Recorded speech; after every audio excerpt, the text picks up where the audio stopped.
6.1 के नवे क्वेश्चन के अंतर्गत हमें गोले के आयतन में त्रिज्या के सापेक्ष परिवर्तन की दर फाइंड करनी है। यहाँ जो गुब्बारा है वो कैसा रहता है, गोलाकार। तो यहाँ पर कहा गया है कि त्रिज्या के सापेक्ष आयतन में परिवर्तन की दर ज्ञात कीजिए, जबकि त्रिज्या कितने सेंटीमीटर हो जाती है, 10 सेंटीमीटर। देखिए यहाँ पर तो गुब्बारे का आयतन है, गोलाकार है, गोलाकार गुब्बारे का आयतन। आयतन को कैसे रिप्रेजेंट करोगे आप, V से। क्या होता है गोले के आयतन का फॉर्मूला, 4/3 पाई r क्यूब। डिफरेंशिएट किसके रेस्पेक्ट में करना है, रेडियस के में, क्योंकि यहाँ पर कहा गया है त्रिज्या के सापेक्ष। तो ddr ऑफ v, 3 यहाँ पर सीधा लेफ्ट हो जाएगा तो क्या बचेगा, 4 पाई r स्क्वायर। रेडियस कितनी फाइंड हो रही है, dvdr 10 सेंटीमीटर, 4 पाई इंटू 10 का स्क्वायर। कितनी वैल्यू फाइंड होती है, 100 हो गया, तो सीधा कितना हो जाएगा, 400 पाई। अब इसका मेजरमेंट लिखोगे तो यहाँ पर क्या है, वॉल्यूम, नीचे क्या है, रेडियस। तो क्यूब सेंटीमीटर पर सेंटीमीटर। क्लियर। 10वां प्रश्न इस प्रकार से है, एक 5 मीटर लंबी सीढ़ी दीवार के सारे इस प्रकार रखी हुई है कि उसका जो निचला सिरा है वो 4 मीटर दूर है। ऊपरी सिरा ए बिंदु पर मान लिया है, माना ऊपरी सिरे की जमीन से दूरी 22 एवं निचले सिरे की दीवार से दूरी x है।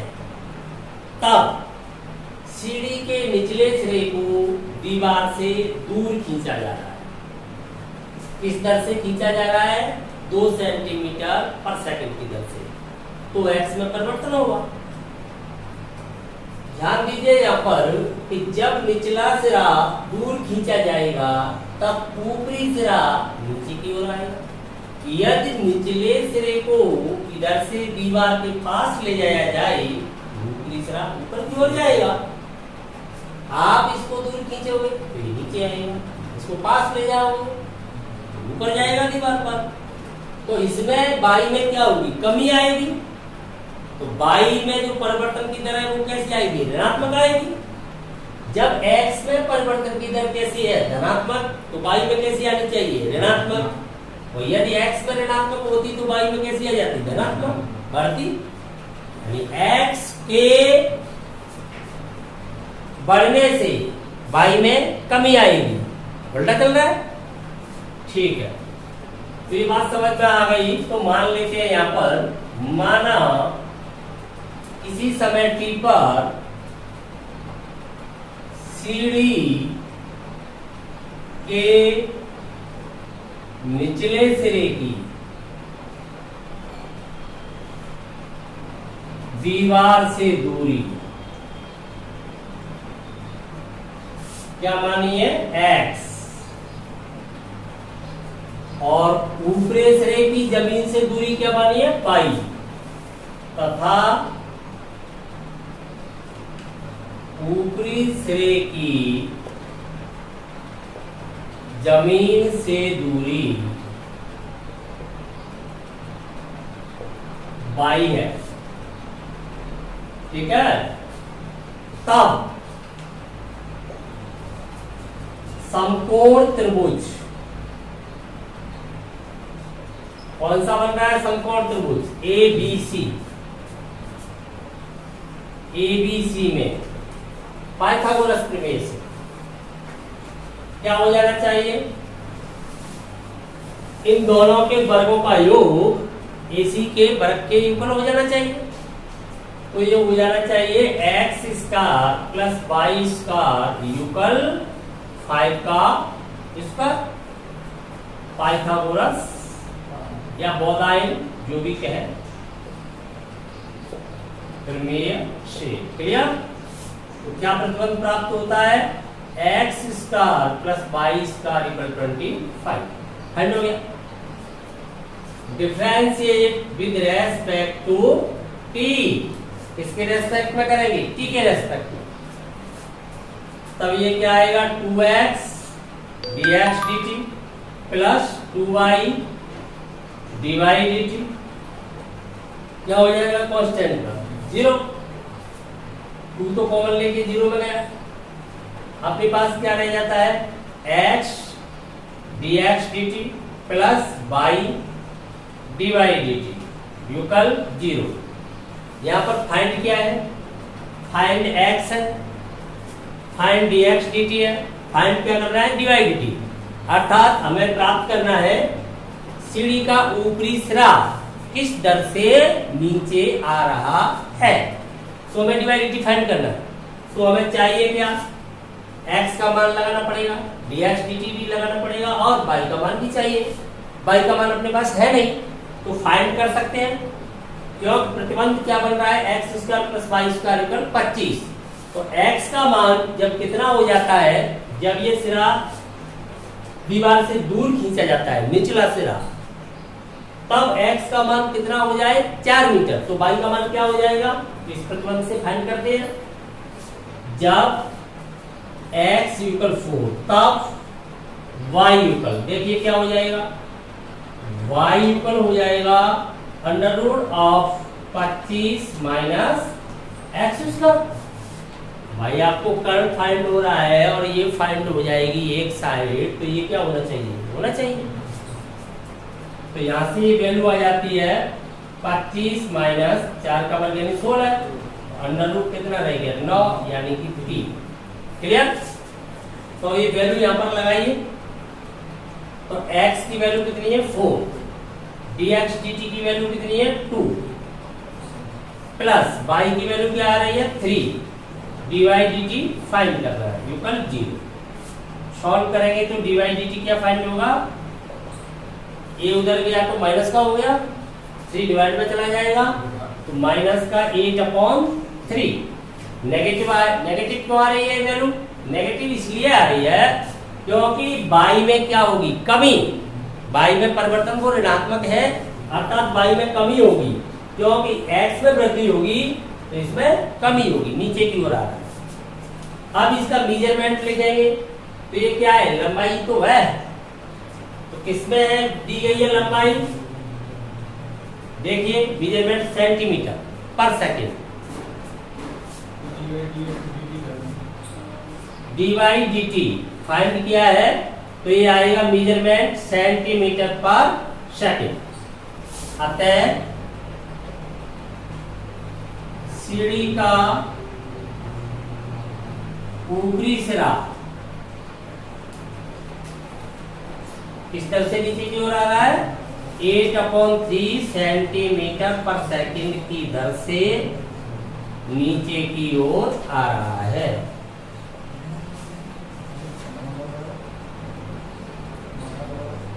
क्लियर? जब यहाँ पर ये शब्द आ गया कि नीचे की ओर आ रहा है, अर्थात उसमें कमी हो रही है, तो माइनस नहीं लगाए, माइनस को इजेक्ट करेगा। समझ में आ गया?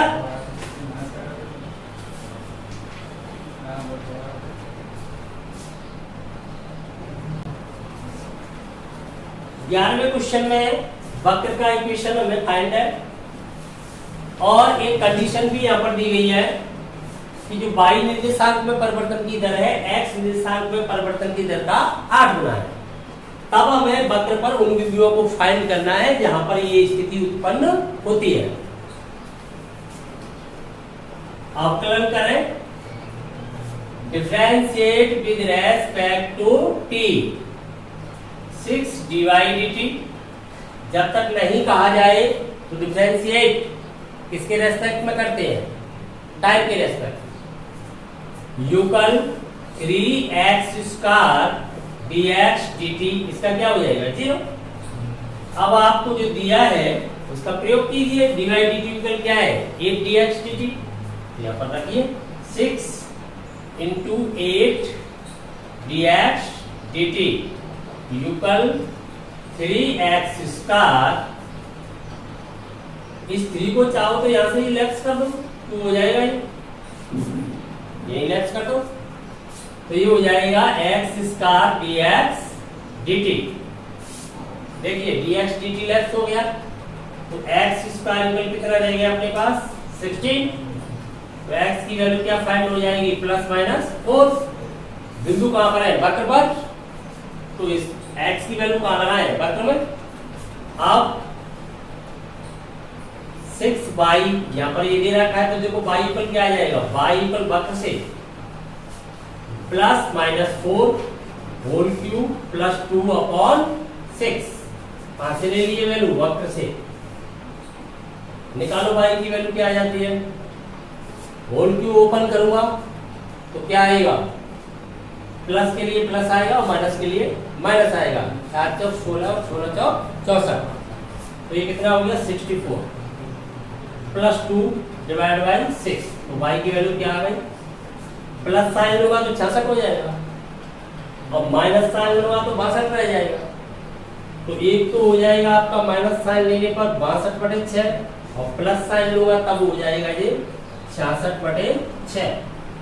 तो y की वैल्यू आ जाती है, देखो y की वैल्यू क्या आ जाती है, y की वैल्यू आ गई आपकी माइनस की 31/3 और एक वैल्यू आ जाती है 11। देखिए माइनस पर तो ये वैल्यू है, प्लस पर ये वैल्यू है, तो आता है बिंदु क्या हो गए वक्र पर अभीष्ट बिंदु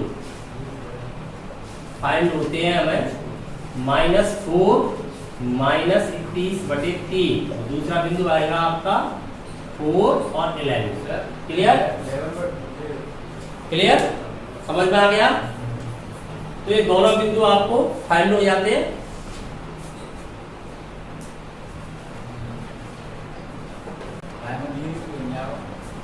बारहवां क्वेश्चन, एक बुलबुले की त्रिज्या ½ सेंटीमीटर/सेकंड की दर से बढ़ रही है, वृद्धि हो रही है उसमें, तब उसके आयतन में किस दर से वृद्धि हो रही है ये हमें फाइंड करना है जब उसकी रेडियस क्या हो जाए 1 सेंटीमीटर। तो सीधा वॉल्यूम का फॉर्मूला लगाएंगे। तो देखिए यहाँ पर क्या होता है, गोले का आयतन, गोलाकार हो गया बुलबुला, तो गोले का आयतन होगा V = 4/3 πr³। Differentiate with respect to t dv dt। 3 यहाँ पर सीधा लेफ्ट हो गया तो ये बचा 4πr² और r का करेंगे तो dr dt।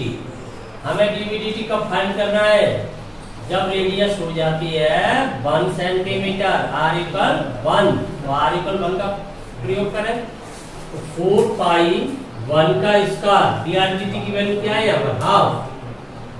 देखिए क्या फाइंड हो गया 2 टाइम्स, तो ये रह जाएगा केवल 2π। मेजरमेंट लिखोगे तो वॉल्यूम है टाइम है, तो वॉल्यूम का क्या हो जाएगा क्यूब सेंटीमीटर/सेकंड। अतः जो बुलबुले का आयतन है वो 2π क्यूब सेंटीमीटर/सेकंड की दर से बढ़ रहा है। कंफर्म।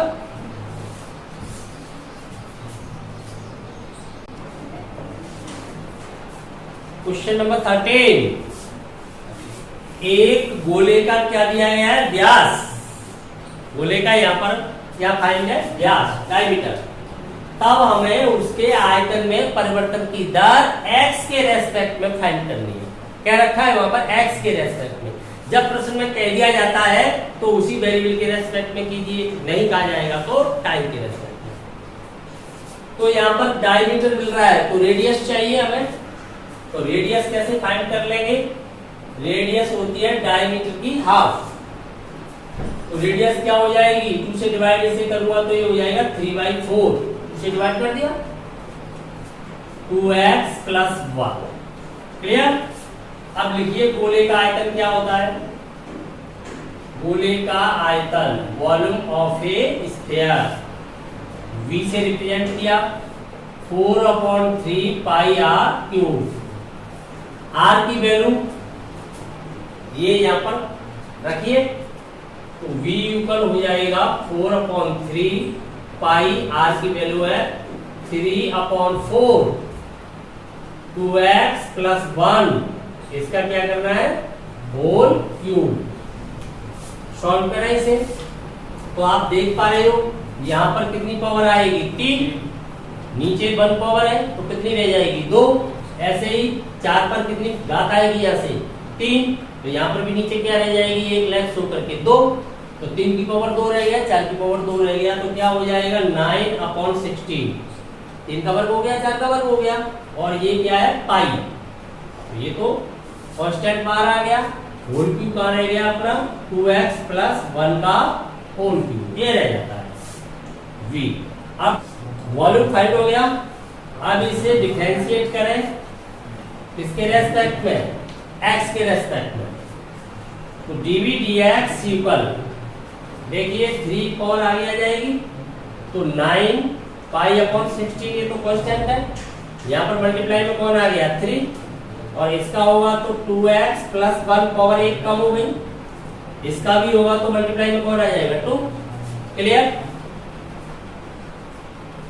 यहाँ देखिए 2 से 16 डिवाइड हो गया तो कितने टाइम्स 8 टाइम्स, ऊपर हो गया 27π/8 2x प्लस 1 का होल स्क्वायर, ये फाइंड होता है dv dx। समझ में आ गया?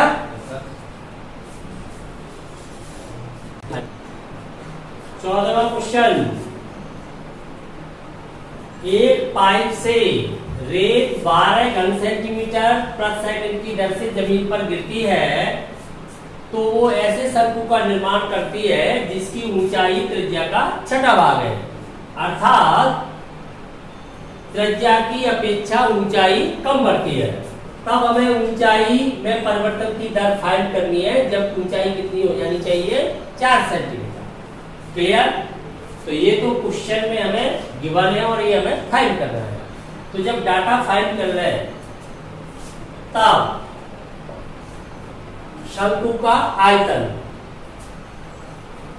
शंकु का आयतन वॉल्यूम ऑफ ए कॉन, क्या होता है शंकु का आयतन 1/3 πr² v इक्वल, हम यहाँ पर देख रहे हैं एक वेरिएबल r है और एक वेरिएबल h है, तो डिफरेंशिएट यहाँ पर करेंगे तो यहाँ दोनों ही वेरिएबल है और हमें जो फाइंड करना है वो dh dt फाइंड करना है, तो हमें इसे एलिमिनेट कर देना चाहिए, r को h के पदों में ही वॉल्यूम को शिफ्ट कर लेना चाहिए।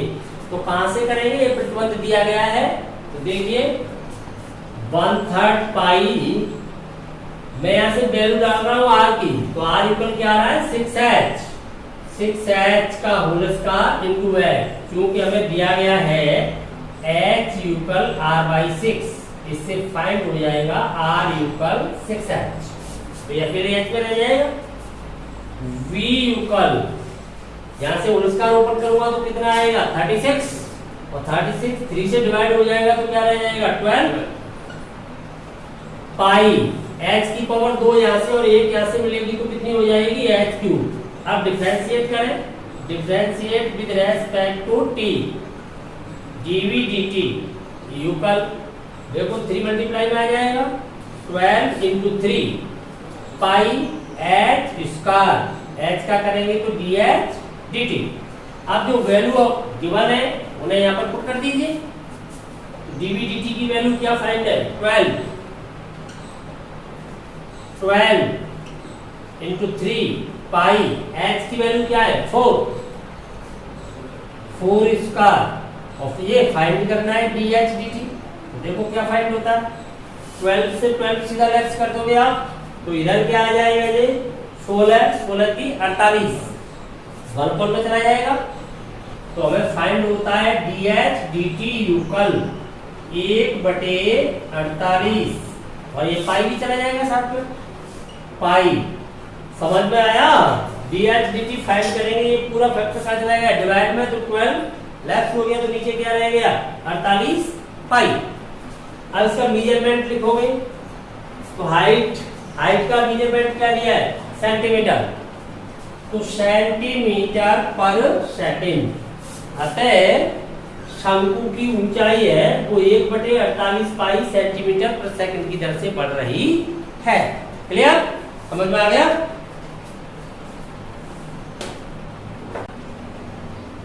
पंद्रहवां क्वेश्चन, यहां पर कॉस्ट फंक्शन दिया गया है, अर्थात आपको लागत फलन दिया गया है। दो प्रकार के फलन है, लागत फलन और आय फलन। तो ये लागत फलन है, कॉस्ट फंक्शन है। C ऑफ x इक्वल ये फाइंड है, तब हमें मार्जिनल कॉस्ट फाइंड करनी है। क्या करनी है? Marginal cost. तो मार्जिनल कॉस्ट क्या होती है? मार्जिनल कॉस्ट इसके परिवर्तन की दर होती है, अर्थात इसका अवकलज ही होती है। तो अवकलज की वैल्यू फाइंड करनी है जब कितने इकाई हो? 17 इकाई। तो x की वैल्यू 17 लगानी। तो यह ध्यान देंगे, C डैश x फाइंड करें। C डैश x को ही हम क्या कहेंगे? MC, marginal cost. इसी को हम MC कहते हैं। तो MC आपकी क्या होगी? C डैश ऑफ x, अर्थात DDX ऑफ C, ये मार्जिनल कॉस्ट है। योगफल कीजिए, अवकलन 7 21 कितना आ गया? 0.021, 3 अंकों बाद पॉइंट है। x की पावर क्या रहेगी? 2 माइनस ये 3 दूनी 6, 0.006 x, ये कितना रह जाएगा? 15। अगले हो गया। अब इसकी वैल्यू लगाइए, C dash at x equal 17, क्या रह जाएगा? 0। तो वैल्यू यहाँ पर लगाएंगे तो ये जाएगा 0.021, 17 का स्क्वायर माइनस 0.006, 17 प्लस 15। अब ये गुणा करेंगे तो 17 17 289 हो गया। 17 का बाद 289 माइनस 0.006 मल्टीप्लाई करेगा 17 में, 17 छिक्का 102, कितना आएगा? 102। तो 102 पॉइंट तो यही रहेगा 3 अंकों के बाद, प्लस 15। अब देखिए ये तो यहाँ पर घटाएंगे, इन दोनों को जोड़ेंगे। पहले मल्टीप्लाई करें तो 21 का मल्टीप्लाई 289 से करें, 6.069, ये आ गया, 3 अंकों बाद पॉइंट लग गया। प्लस 15 को इसमें जोड़ें और फिर 0.102 को सबट्रैक्ट करें। तो इन दोनों को ऐड करें, ऐड करने पर ये हो जाएगा 15 6 21.069 माइनस 0.102। अब बताइए क्या बचा यहाँ पर? ए से सबट्रैक्ट कर देंगे तो बचेगा अपने पास 20 पॉइंट, देखो 9 में से 2 8, 7 6 और ये 9, 9 में से 2 7, यही बचना चाहिए। तो ये आ जाता है अपना 20.967। इतने 17 इकाई करने पर इतने रुपए। अब हमें इसका यूनिट तो पता नहीं है। क्लियर होगी बात?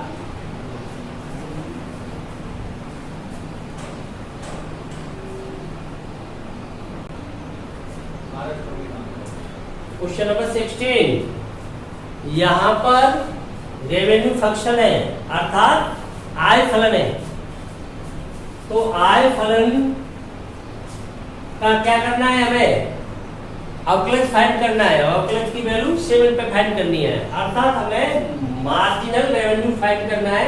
सीमांत आय, सीमांत से क्या तात्पर्य है? अवकलज। तो हमें फाइंड करना है मार्जिनल रेवेन्यू, अर्थात ये होगी आपकी dx ऑफ r, जिसे r डैश ऑफ x से भी रिप्रेजेंट करते हैं। कितना हो गया? 26x अपलोड करने पर, और ये क्या रह जाएगा? 26, 13 दूनी 26, ये 26, 15 का 0 हो गया। अब इसकी वैल्यू 7 पे फाइंड करनी है, 7 लगाएं तो r डैश ऑफ 7 यहाँ पर लगाएंगे तो 26 इंटू 7 प्लस 26, तो 26 गुणा 8 कर दे, सीधा 8 का मल्टीप्लाई करते हैं, यहाँ से मिल जाएगा। कितने हो गए? 8 से 48 के 8, 80 के 4, कुल 16 और 4 20, 208 हो गया। RS 208। Clear?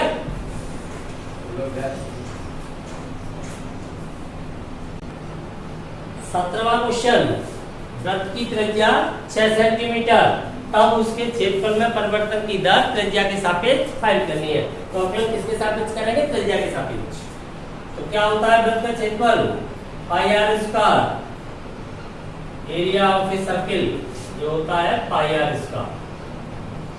Differentiate with respect to R, 2 pi R. D A D R कब फाइंड करना है? जब रेडियस क्या हो जाती है आपकी 6 सेंटीमीटर। 2 पाई इंटू 6 कितनी हो जाएगी? 12